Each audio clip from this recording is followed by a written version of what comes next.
조선야담 이야기 시작합니다.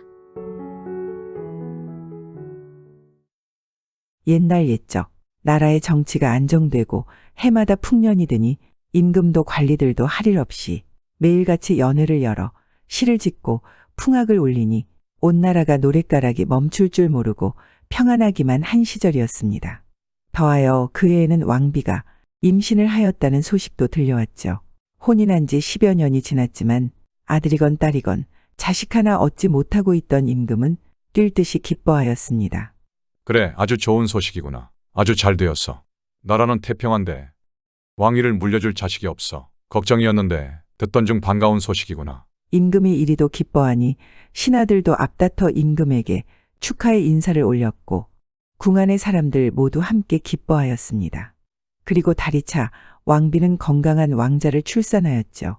왕위를 이어줄 왕자가 태어났으니 궁 안은 연일 연회가 열려 노랫소리와 음악소리가 끊이질 않았습니다. 그런데 이게 웬일입니까? 건강하게 태어난 왕자는 태어난 지 100일도 못 되어 시름시름 앓더니 그만 죽어버렸죠.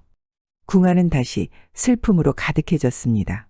그토록 어렵게 얻은 자식을 한순간에 저 세상으로 보낸 임금과 왕비는 비통에 빠져 수라도 제대로 뜨지 못하니 자연스럽게 건강이 많이 나빠졌죠. 그러던 하루는 임금이 내시부의 수장 상선 영감을 긴히 불러 말하였습니다. 상선, 내 혼례를 치른 지 10년 만에 어렵게 아들을 보았는데 이리 허망하게 떠나보냈으니 인생만사 세옹지마라는 말이 떠오르네.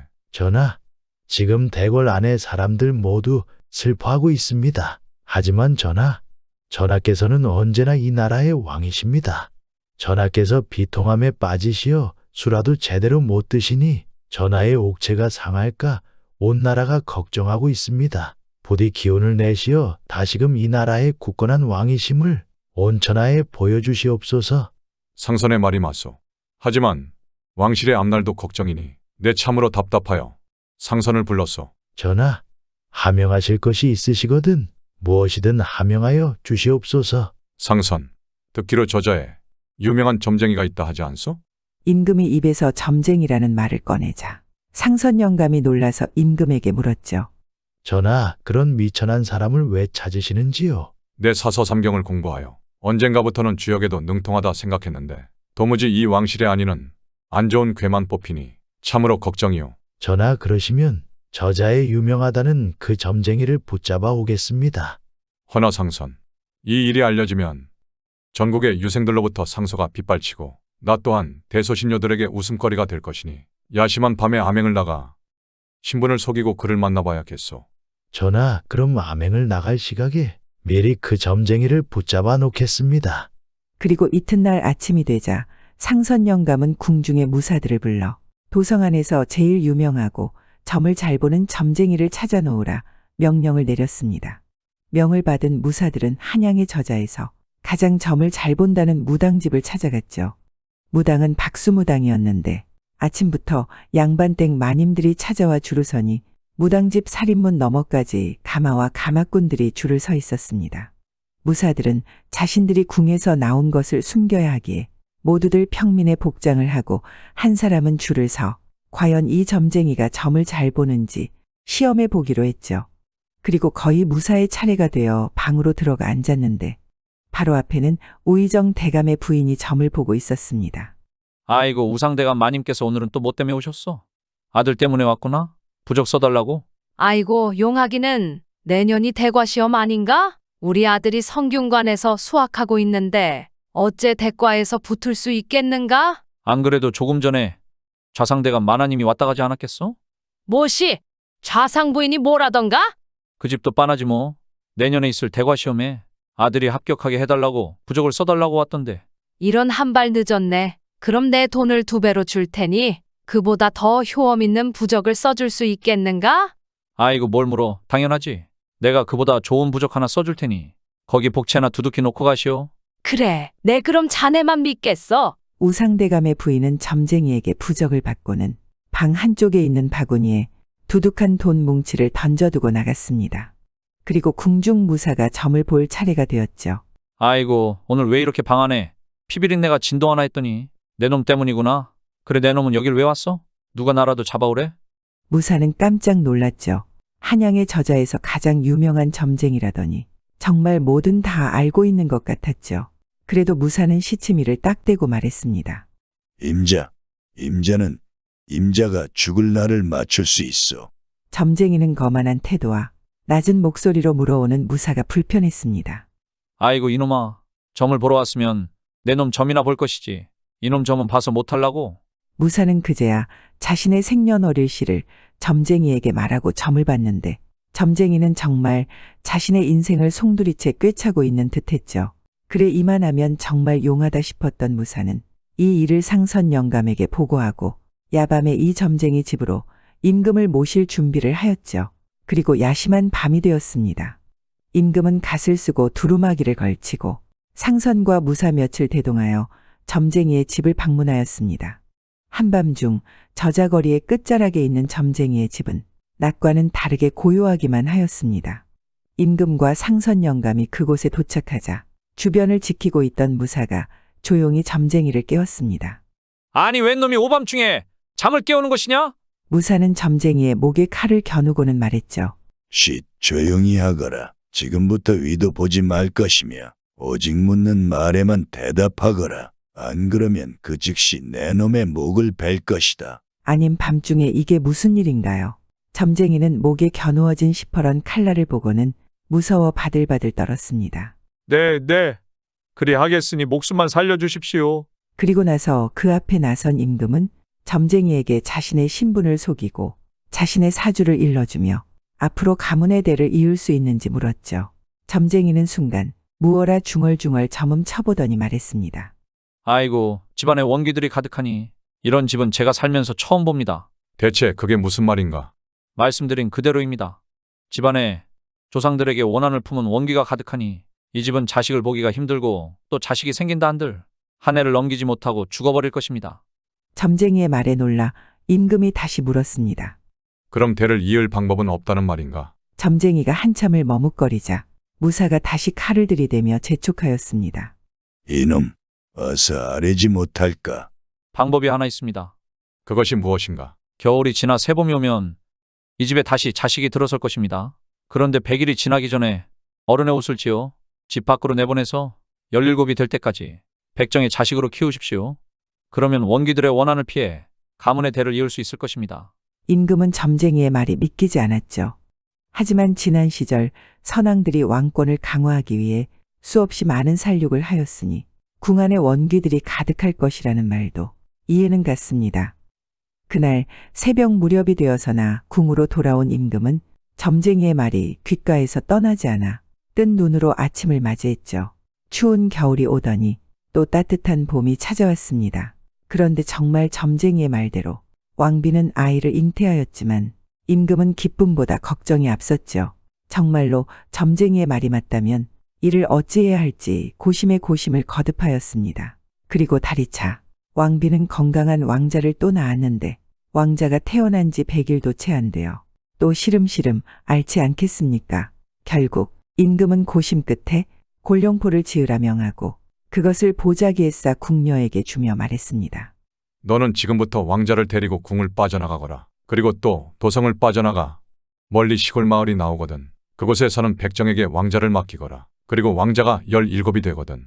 이 보따리를 왕자에게 전해주거라. 궁녀는 임금의 명에 따라 왕자를 데리고 도성을 빠져나와 어느 시골 마을에 다다라 바구니를 만드는 고리백정의 집에 가 큰 돈을 주며 말했습니다. 이 아이를 17살까지만 키워주시오. 그러면 지금 이 돈의 몇 갑절을 줄 것이오. 고리백정은 난생 처음 보는 여인이 찾아와 부탁하기에 처음에는 아니 된다 하였지만 여인이 건넨 돈자루를 보고는 깜짝 놀라 그 제안을 수락했죠.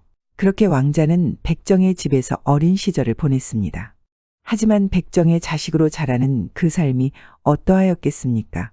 왕자는 자라면서 백정으로부터 매일같이 매질에 시달렸죠. 야, 이놈 꺽쇠야! 이리 와 보거라! 왕자의 이름은 꺽쇠였죠. 그나마 그마저도 없던 이름인데 또래보다 키가 크다 하여 동네에서 붙여진 이름이었습니다. 오늘도 꺽쇠는 식전 대바람부터 혼날 일이 걱정입니다. 어제 관아의 바구니를 가져다주고 받아온 돈을 동네 건달들에게 빼앗기고 왔기 때문이죠. 꺽쇠는 오늘도 참을 수 없는 매질에 시달리다 집을 뛰쳐나왔습니다. 백정의 자식으로 사느니 차라리 부잣집 머슴이 되자. 꺽쇠는 그날로 백정의 집을 도망쳐 강원도의 어느 마을로 숨어들었습니다. 그리고는 오늘은 이 집, 내일은 저 집으로 한술 두술 밥덩이를 얻어먹으며 나를 보내게 되었죠. 어느 때는 마을 잔등을 닦아주고 마구간에서 잠을 자고 어떤 때는 주막집에서 불을 떼주며 밥을 얻어먹고 그럭저럭 한 해를 보내게 되었습니다. 그러다 마을의 부잣집 주인이 꺽쇠가 마음에 들었는지 불러다 말했죠. 애그 불쌍해라. 허우대는 일이 멀쩡한데 어찌 이러고 사는 것이냐? 그래, 내 이름이 무엇이냐? 꺽쇠이옵니다. 그래, 꺽쇠야. 너 그렇게 돌아다니며 고생할 것 없이 내 집에서 심부름이나 하고 있으면 어떻겠니? 예, 황송합니다. 그저 하라고 하시는 대로 하겠습니다. 이렇게 꺽쇠는 부잣집에 머슴으로 들어가 살게 되었죠. 그러나 막상 머슴을 사니 방에서도 자지 못하고 부엌에서 거적을 덮고 자야 하는 신세였죠. 사실 이 집은 당시에 높은 벼슬을 지낸 집이었습니다. 원래 한양에서 살았었는데 벼슬을 그만두자 시골서 한가히 살려고 얼마 전에 이 마을에 이사를 온 집이었죠. 주인 대감은 아들은 없고 다만 딸만 셋을 두었습니다. 그런데 막상 꺽쇠가 이 집에 온 후로는 주인 대감은 딸들을 염려하여 꺽쇠를 밤에도 3차례씩이나 불렀죠. 그리고 그것도 안심이 안 될 때는 몰래 이 방 저 방 돌아보곤 했습니다. 꺽쇠의 밥은 늘 누가 먹던 찌꺼기였고 운이 좋은 날은 누른 밥과 김치 깍두기나 겨우 얻어먹는 터이라 고생이 말이 아니었습니다. 그러다가도 남 먹는 것을 보면 먹고 싶어서 늘름늘름하고 침만 삼키다가 심술 사나운 하인들에게 매를 맞고 울기까지 한 적이 한두 번이 아니었습니다. 그런데 그때마다 다른 사람은 다 미워하지만 주인집 셋째 딸만은 그를 불쌍히 생각하고 하인들을 책망하고 반찬도 주고 더운 밥도 주면서 여러 가지로 꺽쇠를 도와주니 둘은 자연스럽게 정이 들게 되었습니다.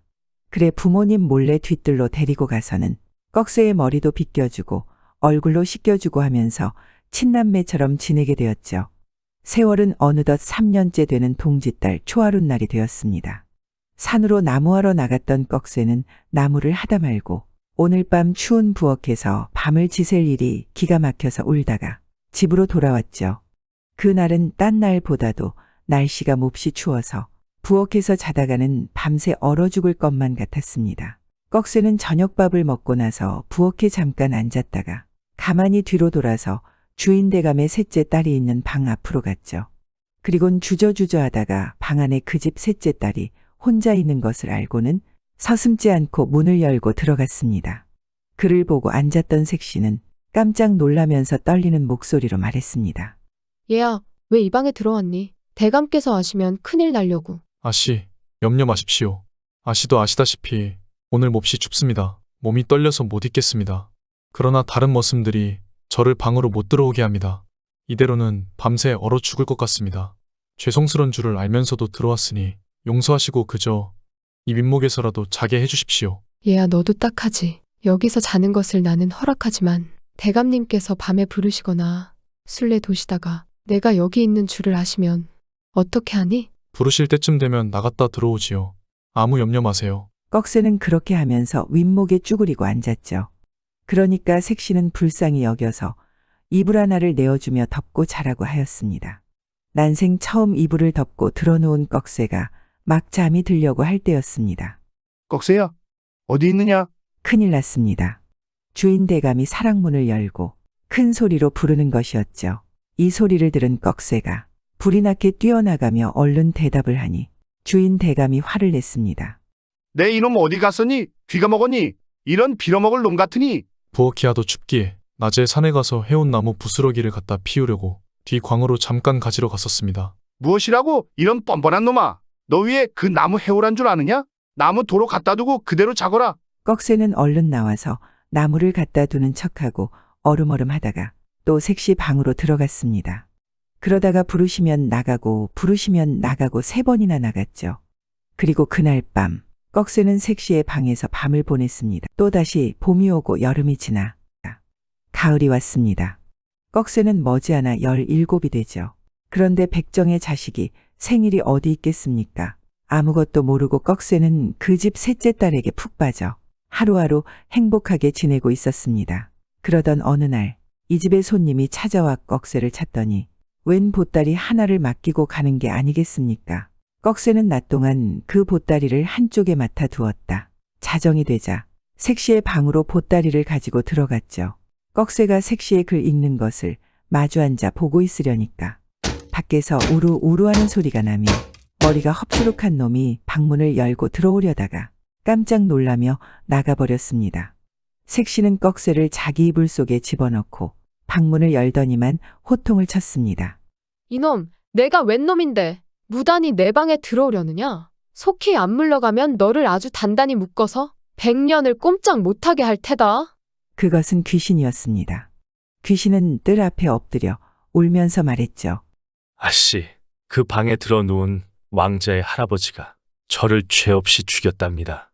그래서 그 원수를 갚으려고 임금이 아들을 낳으면 잡아가고 하였습니다. 그래, 이번만 잡아가면 아주 그만입니다. 이번에 못 잡아가면 70년 후에나 잡아가게 되니 그 더러운 죄명을 쓰고 더러운 구덩이에 있사온데 또 어떻게 70년을 기다립니까? 그저 아씨 아량으로 내주십시오. 그 말에 색시는 한층 더 무섭게 말하였습니다. 고약한 놈, 너 같은 귀신이 감히 한나라의 임금님이 되실 왕자님을 잡아가게 한단 말이냐? 여러 잔말 말고 썩 물러가거라. 아니 가면 내 마음대로 혼을 내줄 테다. 그러자 그 귀신은 슬픈 소리로 울면서 그만 어디로인지 가버렸습니다. 대체 이게 무슨 일이고 그 귀신이 한 말이 무슨 말인지 몰라 하던 꺽쇠는 낮에 자신에게 누군가 맡기고 간 보따리를 풀어보았습니다. 그런데 그 안에는 골룡포가 고이 접혀 있지 않겠습니까? 그때 문 밖에서 주인 대감의 목소리가 들려왔습니다. 꺽쇠야 어디 있느냐? 야 이놈 꺽쇠야. 순찰을 돌던 주인 대감은 아까부터 꺽쇠가 보이지 않아 혹하는 마음에 셋째 딸의 방에 와서 문을 열어봤습니다. 그러니까 이게 웬일입니까? 방 안에는 보기만 해도 황송스럽고 무서운 골룡포를 입은 꺽쇠가 서 있는 것 아니겠습니까? 그리고는 누군가 집 대문을 심하게 두드리는데 문을 열어보니 이제 17이 된 왕자를 데리러 궁에서 사람들이 나온 것입니다. 그제야 꺽쇠가 왕좌임을 알게 된 주인대감과 그 집사람들은 그만 흥이 나서 거적을 뜰 아래 깔고 대죄를 아뢰었죠. 그러니까 왕자는 속히 뜰로 내려가서 주인대감을 붙들어 일으켜 그동안 길러준 은혜에 감사의 말을 전했죠. 며칠 뒤에 서울서는 이 소식을 들으시고 임금은 굉장한 잔치를 열었습니다. 그 후 또 왕자와 색시는 굉장한 혼인식을 하고 아들, 딸 7을 낳아 행복하게 잘 살았다 합니다. 사람은 겉만 보고 알 수 없는 것이죠. 겉모습과 말만 뻔질한 사람보다 솔직하고 꾸밈 없는 사람이 때로는 더 매력적인 것이 그래서인지도 모르겠습니다. 구독과 좋아요와 함께 오늘도 좋은 날 되세요.